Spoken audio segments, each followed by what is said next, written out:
Саламатсыздар урматтуу телекөрүүчүлөр, регион телеканалында ачык маек көрсөтүүсү Ана Алпарга мен Гүлдана Мумунова. Барыңыздарга маалым болгондой, биздин көгүлтүр экран аркылуу жарандардан келген юридикалык суроолорго ай сайын Юстиция министринин орун басары Орозбек Сыдыков жооп беркелет.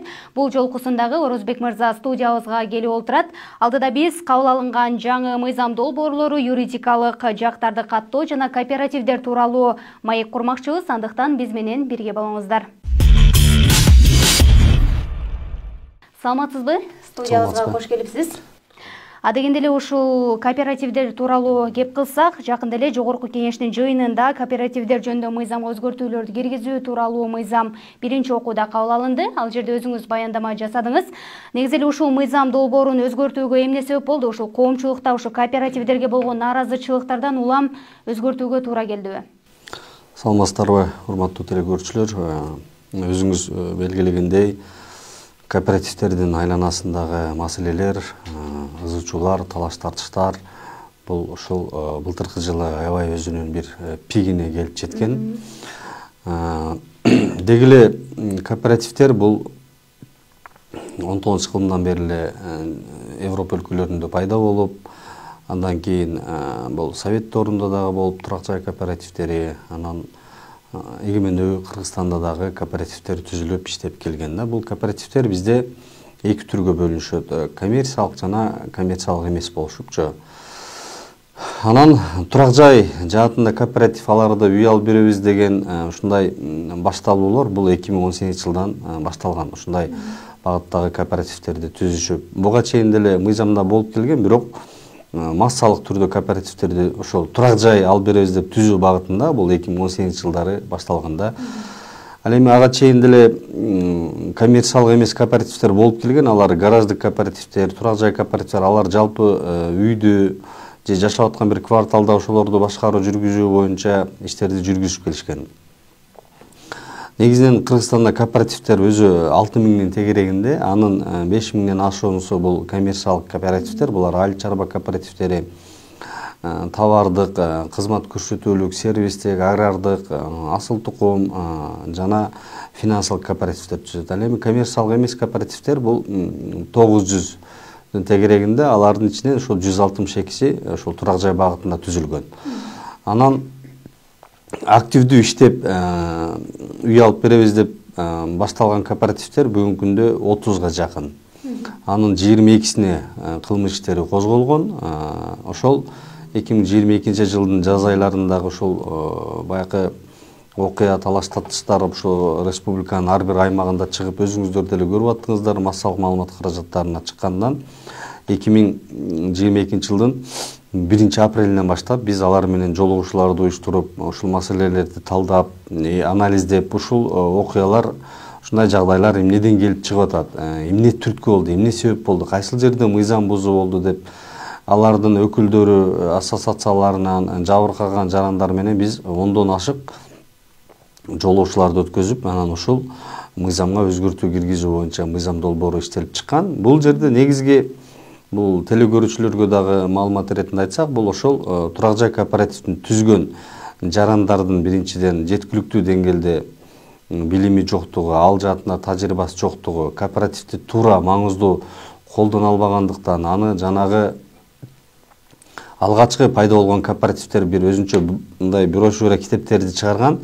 Ошонун негизинде гана ойлонуп, ошондой болот деген таризде гана жүрүп кеткендиктен ушундай жагдайларга келген биз бүгүн анализдеп атабыз. Бул бир жагы, экинчи жагы ошол кооперативге мүчө болуп киргендер, үй, кыймылсыз мүлк алабыз дегендер дагы аны уюштуруу документтери менен, мыйзам менен таанышпай туруп, кимге акчасын берип атат, кандай негизде берип атат, кандай келишимдерге кол коюп атат болуп эле, же жана кооперативде иштеп атам, ушул үй алып беребиз деп жүргөн убактылуу жалданган, же ошол жерде ишине жаранбаш жүргөн жарандарга да которуп берүү менен ушул баягы системалык түрдө, мыйзамсыз системалык түрдө, мындайча айтканда, эрежелерди бузуу менен иш жүргүзүлбөгөндүктөн ушундай жагдайларга келип отурушат да. Анан бул жагдайда биз мыйзам долбоорун жазып, коомдук талкууга алып чыгып, анан алар менен да талкуулап келдик. Бул жерде эми негизги кирип аткан өзгөрүүлөр бул ошол кооперативде коммерциялык эмес турак жай кооперативде өзүңүз билесиз, алар турак жай эле эмес, автоунааларды, айыл чарба техникаларын алып беребиз, жана башка бир керектүү нерселерди алып беребиз деп да чыккан. Биз бүгүн ушул турак жай кооперативи болсо, ушул турак жайга байланышкан маселелер менен гана иш алып барыш керек деп атабыз. Экинчиден, булар 3 айда алып беребиз, 6 айда алып беребиз деген бир кепилдик берген мөөнөттөрдү айтып чыккан. Ал эми кооперативдин мыйзамы боюнча бул ушул алар салган акчаларын чегерген суммаларга ылайык гана мүлктү алууга, анан ал ошол жалпы жыйындын баягы бир кандайдыр бир кезек коюуга мүмкүн эмес да, булчу коомчулуктун иши болгондуктан. Ошондой кезек система, мөөнөт системасы дегенди киргизүүгө тыюу салуу жүргүзүлдү. Андан сырткары кооперативтердин дагы бир биз жалпы маалымдоо каражаттарынан бардык жерден биз көрүп аттык, жана стадион тоолоо элдерди же бир маданият үйлөрүндө элдерди топтоп бир массалык түрдө иш чараларды ал жерге артисттерди, коомдук ишмерлерди тартып, андан сырткары диний өкүлдөрдүн адамдарын тартып, ушундай бир рекламалар менен баштап, баягы кооператив бул эми коммерциялык пайда табып көргөн уюм эмес да, ал коммерциялык эмес да. Анан ал ошол жанагы салган мүлктөрдөн дагы эми чыгымдар кеткен. Анан мындайча айтканда, чыгымдары да адан ашып түшүп, айлык каражаттарды бир өтө жогорку деңгээлде коюп алган кооперативдер болгон экен кызматкерлерге. Же мынча киши алып келсең сен мынча процент аласың деп, бул кандайдыр бир банктын эле бир окшошуна окшошуп алышканда, ушул жагдайлар маселеге немелерди алып келишти. Анан негизи эле ошол тийиштүү деңгээлде көзөмөлгө алынбагандыгы үчүн дагы мен жеке пикиримде мына ушундай акча чапкандык болуп кетти окшойт да. Көптөгөн жарандарыбыз жабыркап калды да. Анан учурда социалдык тармактарда дагы айтып жатышат, ошол кооперативдерге биз башында кайрылганыбызда ошо юстиция министрлигинен каттоодон өткөндүгү тууралуу күбөлүктөрүн көрсөтүшкөн, тийиштүү документтери бар болгон. Мына ошондон биз аларга ишенгенбиз дегендер да чыгып атат. Негизи эле сиздер күбөлүк бересиздерби? Каттоодон өтөт да? Ооба, бул бардык уюмдарда эле бизде бүгүнкү күндө 33 уюштуруктук форманын түрү бар. Ошол юридикалык жак катары бул ошол жоопкерчиликке чектелген коомдор, мекеме, уюмдар, фонддор, диний уюмдар, акционердик коомдор, кооперативдер ошолордун бирине кирет да. Бул эми коммерциялык эмес кооператив, бул баягы жеке жана юридикалык жактардын ыктыярдуу түрдө мүчөлүккө негизделген, жана салымдардын негизде бир экономикалык жана бир кандайдыр бир муктаждыктарын ишке ашыруу үчүн түзүлгөн уюм. Анан конституцияга ылайык жарандар өздөрүнчө биригип уюмдарды түзө алат. Анан бизге тапшырган маалда биз алардын уставын текшеребиз. Мыйзамга туура келеби, 7ден кем эмес жак аны уюштуруп чыгып аткандыгын, протокол чечимдери бардыгын, кайсыл жарандар өздүгүн аныкталып койгондон кийин биз аны каттап, күбөлүк берип, анан мөөрдү өздөрү ошол башка жерден күбөлүктү негизде жасатып алышат. Эми бул мамлекеттик каттоо учурунда алар биз келип түшкөн документтердин тууралыгын текшеребиз. Бирок алар каттоодон кийин башка ишмердүүлүгүн башка жерде жүргүзгөндө алар ошол мыйзамга, анан уставды жетекчилик алып иш жүргүзүш керек да. Бирок мыйзам боюнча бир дагы мамлекеттик орган бүгүнкү күндө кооперативдерди көзөмөлгө алуучу орган жок. Мисалы банктарды улуттук банк көзөмөлдөйт, ломбард жана башка ошол лицензия алган тараптарды ошол лицензия берүүчү органдар, баалуу кагаздар мамлекеттик органы жана башка мындай баягы булар лицензия албайт эч кандайчы. Лицензиянын же уруксат берүү кагаздарынын түрүнө кирбейт.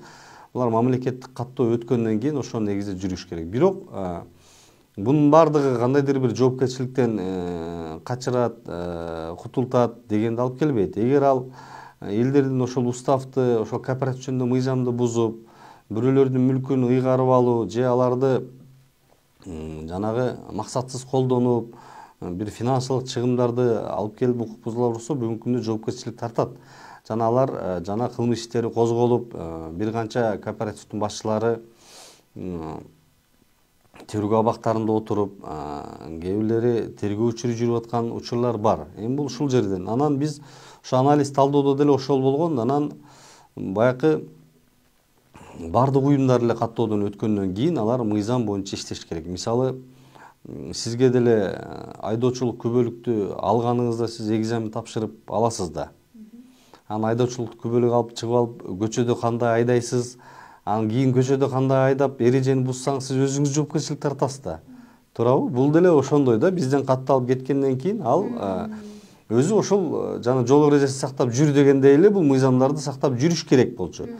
Анан мыйзамдардагы да бүгүн биз киргизип атканда бул ошол мыйзамдарда бир кандайдыр боштуктар болбосун. Азыр эми мыйзамдын коомдо өсүп өнүгүп пайда болгон маселелерди мындай деталдуу түрдө жөнгө салуу үчүн мына жеткире иштеп чыгуу жагын карадык да.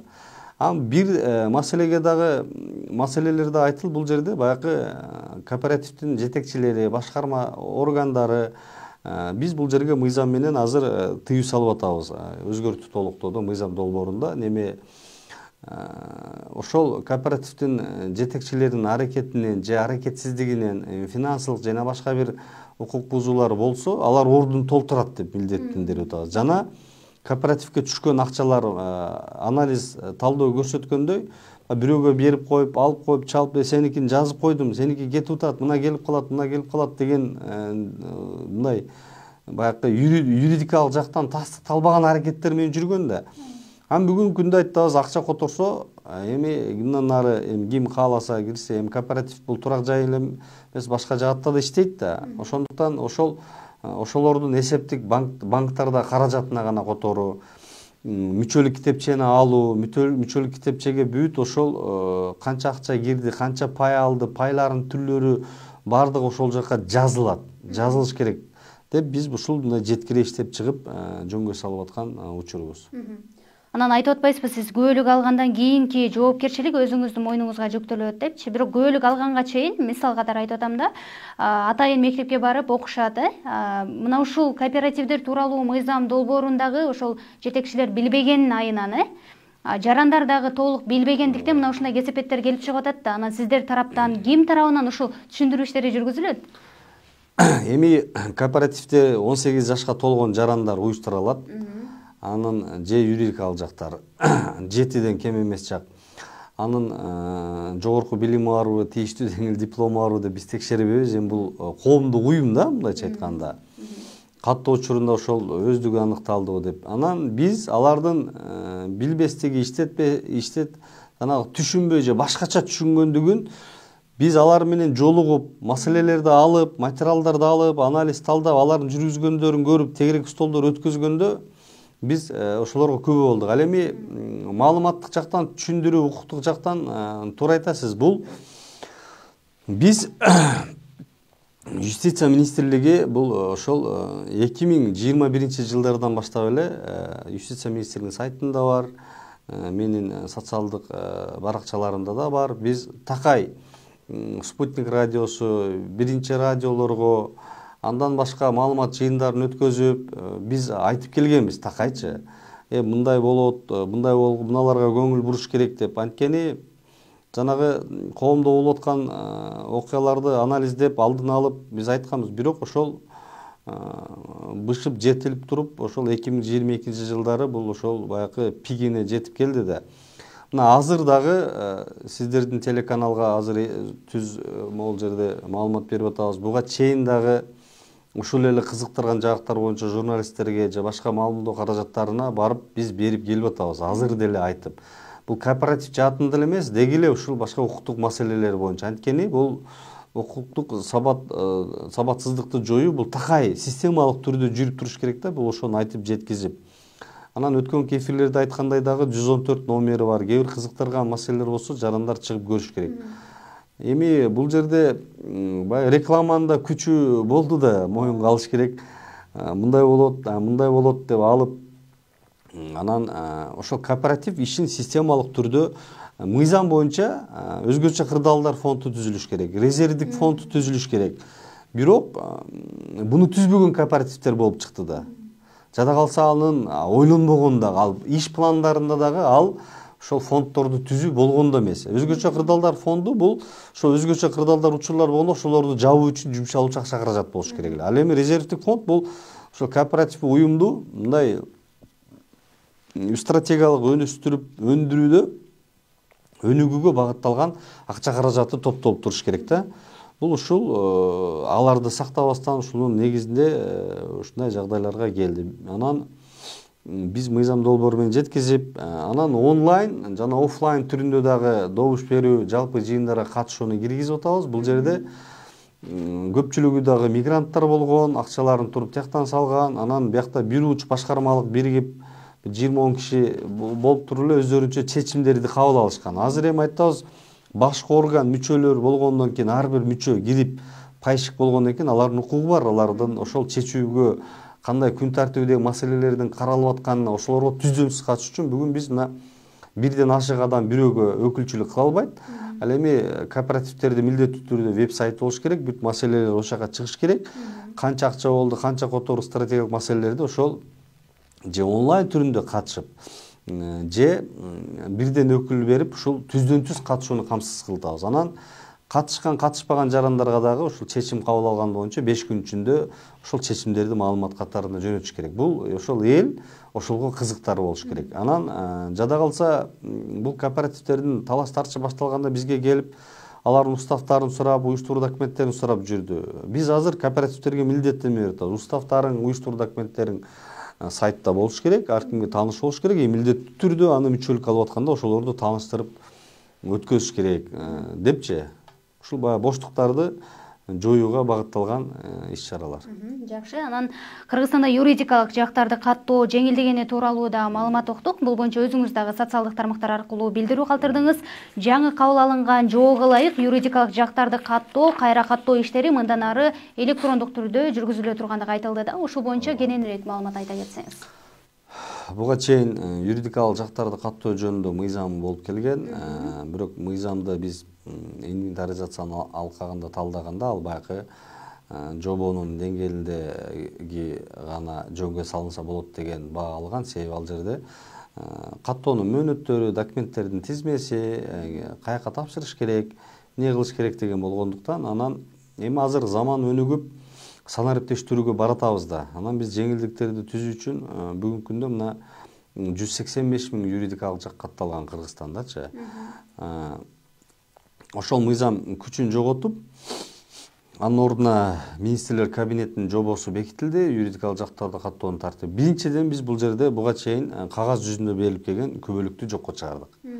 Бүгүнкү күндө электрондук болду. Ал QR коду менен, каттоо номурлары менен аны каалаган адам интернеттен көрө алат, жана ал каттоодон кийин ошол QR код менен кирип текшере алат. Баягындай аны ага да кол койдур, ага бланка чыгар, бирөөгө алып барып нотариустан күбөлөндүр, аны банкка тапшыр, буга тапшыр деген биз маселелерди чечтик. Азыр эми санариптештирүүнүн өсүүнүн алкагында. Экинчиден, буга чейин юридикалык жактарды каттоодогу эң бир кемчиликтер бул бирөөлөр арыз ээлери документтерди жасап келип тапшырат, анан бизде бул жериң ката экен, бул жериңде мындай жазылып калыптыр деп биздин адистер баш тартып келген да каттоодон. Бүгүнкү күндө ошол жобонун негизинде биздин адистер өздөрү жасап берет деп ошол ченемдик убакытка милдеттенме киргизилдик. Анан биз юстиция министрлиги аларга шартты түзүш үчүн бардык юридикалык жактардын түрүнө чечимдерди, протоколдорду, алардын уставтарын, жоболорун иштеп чыктык. Ал боюнча дагы биз жалпы маамиле каражаттарына берип аттык. Юстиция министрлигинин сайтында да бар. Демек ошол жактан типтүү уставтарды алып туруп жасалат. Мурдагыдай бир компанияга бар, ага акча төлөө, алып жасатып алышым керек деген нерселерди баягы четке кагуу үчүн. Анан биз мөөнөттөрдү кескин түрдө кыскарттык. Мурда саясий партияларды каттоо 30 күн болсо биз азыр 10 күнгө түшүрдүк. Коммерциялык эмес уюмдарды каттоо 10 күн болсо 5 күнгө түшүрдүк. Юридикалык жактарды жоюу 7 күн болсо 5 күнгө түшүрдүк. Ал эми коммерциялык уюмдарды каттоо 3 күн бойдон калды. Бирок бизде шашылыш түрдө каттоодо кызматы бар. Бул дагы ошол Европа өлкөлөрүндө, башка өлкөлөрүндө жөнгө салынгандай, ошого бекитилген тарифте сумманы төлөсө 3 саатта, 6 саатта каттап беребиз. Аны да ошол жасап берет. Анан маалыматтарды алуу дагы мурда 14 күн болсо азыр 5 күндөн 7 күнгө түшүрдүк. Анан экс территориалдуулукту жокко киргиздик. Бул жерде мурда сиз Баткенде катталсаңыз Баткенге барышыңыз керек эле, Нарында болсо Нарынга барыш. Азыр республиканын кайсыл аймагынан болбосун, кайсыл жак болсо дагы документти тапшыра аласыз, каттоону жүргүзө аласыз деп атабыз. Анан юридикалык жактарды жоюуда буга чейин социалдык фонд, салык органынан жарандар көп убакыт кетирип жүрүп барып, алардан карызы жок боюнча маалыматтарды алып келчүлү, алар дагы жокко чыккан. Бүгүнкү күндө Юстиция министрлигинин аймактык башкармалыктарынын адистери өздөрү түндүк ведомство аралык маалымат алмашуу тутуму аркылуу ошолорду алат. Негизинен ушундай өзгөрүүлөр бар. Ал эми жобонун ичинде дагы бар. Демек ошол жарандар үчүн документ иштерин тариздөө жеңилдеген турбайбы? Эшикке каккылап документ чогултуунун кереги жок. Ошондо бир эле паспорт аркылуу эле жүзөгө ашат, Каттоо учурунда ошол өздүгүн аныктаган документ аркылуу жүзөгө ашырылат. Баягы бүлүштөрүн өткөзүп берип, нотариус аркылуу күбөлөндүрө турган жери болсо нотариуске барып, аны дагы өткөзүп келет. Бирок анын дагы долбоорун биздин адистерден талап кылыш керек. Алар жасап беришет. Анан баягы ар мамлекеттик органдарга чуркоонуудагы азайтуу жаатында мурда юридикалык жактардын иш аракетин жоюуда же аларды баягы кайра уюштурууда ички иштер башкармалыктарына барып мөөлөрүн, штамптарын өткөзүп келчү. Азыр биз аны ошол биз өзүбүз кылабыз. Ошол жерден эле аны акты менен кабыл алып, аны кыркып, 4кө бөлүп кыркып алышат. Анан кийин өрттөп комиссия аркылуу жокко чыгарышат. Анан дагы негизги өзгөрүү бул биз балким кошумча талап деп коебузбу. Мурда юридикалык жактарды каттаганда юридикалык даректи жөн эле чечимге көрсөтүп койчу. Ал ошол жерде эмне бар, чындап анын дареги, анан салык органдарынан, жарандардан жада калса бирөөлөрдүн дарегине да каттатып койгон учурлар болгон да. Азыр бүгүнкү күндө биз жөнөкөй форманы бекиттик. Ошол ыйгар муктуу орган, ыйгар муктуу жактан же менчек ээсинен ошол макулдук алып келесиң. Себеби мисалы Жибек жолу көчөсү номери жок деп койсо, могу Жибек жолу көчөсү узун көчө да. Кайсыл экен, эмне экенин билбейт. Мындайча айтканда, баягы жалган немеге айланбасын депчи. Эми ал деле бир нотариалдык күбөлөндүрүү башка деген жок. Жөн эле баягы неме мындайча айтканда ошол форманы толтуруп берет, бирок ошол жердин ээси болсо, же аны колдонуучу болсо, ошол немесин баягы макулдугун бергенден кийин каттайт. Баягындай маселелер, издөөлөр, жанагындай жалган фирмалардын пайда болушуна бул дагы чектөө киргиздик да.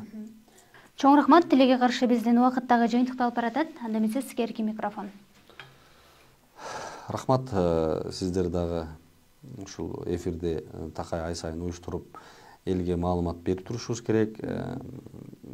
Элге мындай түздөн-түз байланышты жөнгө салуу менен маалыматты жеткизип турушубуз керек деп ойлойм. Анан кооперативдер боюнча мен жана кошумчалап кетейин. Буга чейинки биздин маекте мамлекеттик бир орган болсо көзөмөлдөгөн деп көп жарандардагы ассоциация кооперативдерде кайрылган. Биз мыйзам долбооруна киргиздик. Ушул мыйзам долбоору жогорку кеңештин кабыл өтүп калса, министрлер кабинети тарабынан ыйгар муктуу мамлекеттик орган болот. Жана ал ошол бир кандайдыр бир деңгээлде көзөмөлдү жүргүзөт. Жанагындай жана 1 миллиардтан ашык чыгымдар, 1,5 миң адам арызы менен 22 кооперативге иш козголгон. Бул жанагындай ошондой алешемдиктерге алып келбеш үчүн. Эми юридикалык жактар боюнча маалыматты дагы биз кайталап кандай түрү менен болсо да жеткизишибиз керек. Убара болбош үчүн биздин жарандар кайрыла аласыздар. Аны ошол уюштуруу документтерин адистерден талап кылыңыздар, алар жасап бериш керек. Ал эми электрондук каттоону дагы үйүңүздө отуруп дагы каттоонун биринчи этабы иштеп атат. Биз экинчи этабыда бул кайра каттоо иш аракетин жоюуну дагы киргиздик. Анын түрүн дагы кеңирлештирдик. Мурда жана электрондук кол коюу менен кирсе, азыр электрондук булуттук кол коюу. Азыр экинчи этаптын алкагында биз адамдын жүзүнүн графикалысын таануусу менен кирүү боюнча дагы баягы ыңгайлуулуктарды түзүп атабыз. Үйүндө отуруп дагы ошол юридикалык жактарды каттоо же бир кандайдыр бир аракеттерди жасоо. Жеке нотариустерге дагы биз жаңы мыйзам менен укук бергенбиз. Жеке нотариус дагы ошол өзүнүн нотариалдык кеңсесинде отуруп юридикалык жактарды каттоого документтерди берип, жана каттоону ошол онлайн түрдө жүргүзө ала турган кылып, эми бардык аракеттерди жеңилдетүү, санариптештирүүнүн алкагы да ошол эле учурда жанагы юридикалык тастыктыкты, коопсуздукту негизинен жарандардын укуктарын коргоого багытталган реформалар ушинтип ишке ашырылып атат. Чоң рахмат, ишиңизге ийгилик каалайбыз. Буюрса кийинки айдан дагы ушул студиядан сизди күтөбүз. Рахмат. Урматтуу телегөрүүчүлөр, мына ушинтип бизге берилген убакыттагы жыйынтыкталып калды. Ал эми бүгүн менин маектөрүмдүн коногу юстиция министринин орун басары Орозбек Сыдыков болду. Биз алдыда юридикалык жактарды каттоо жана кооперативдер тууралуу учкай кеп курдук. Келерки берүүгө чейин көрүшкөнчө сак саламатта туруңуздар.